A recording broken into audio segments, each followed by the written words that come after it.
Poliisi egobaganya abawagizi byabadde akwatidde ekibiina kirina bendera mu kalulu k'omubaka mu kyalo ekibuga ekyo Hoima Diana Mugenyi abanyiga bamanyiga Princess Diana bano baali bakutte ebipande nga biriko ebigambo ebyenjawulo okubadde okusaba okukisooka lasisi w'ekibuga ekyo Hoima gwe bagamba nti bayaba mu kukuuma akalulu ku Lwokuna. Leta abantu abatwali tamanyire babateeka mu register kyonka ndi na RCC obyakiwuliro atafeeyo nkanko mekulembezi kulongo security ero yamaani akaruka tukalindwa kurungi. Bano balaze okunyola ebyaliwo mu kalulu nga bamu bagamba nti bagenda okulonda ne basanga amanya gaabwe bagalondedde ate abamu abalonda bagamba nti sibatuuze beehoyima nga bakuuma ddembe tebalina kye bakola wadde aba babulira.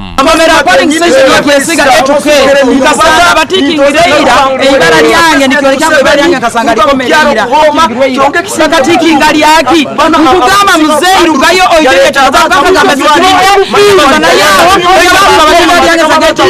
NRM Princess agitunzire yagitunda buya bono NRM bere negwa mu Wema City okusokuja nongamba nti Princess bamulire. Babadde bakyalo Poliisi ngekulemedwa mudumizi wayo netandika okubayoola nga kubaddeko n'omuyimbi Figo West mubiri wabadde okwansiga ebigambo ekivuddemu kupapamu omu kubalagala n'amasase. Awawawe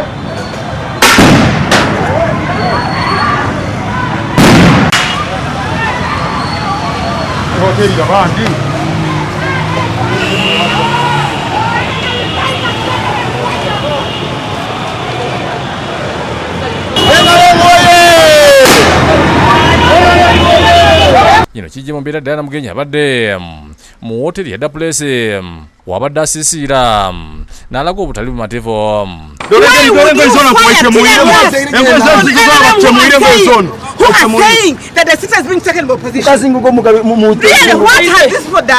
Diana ategeeza nti NRM ekola erinnya abantu b'e Hoima ng'era bamuwululu bungi naye abakuuma ddembe bamutonda.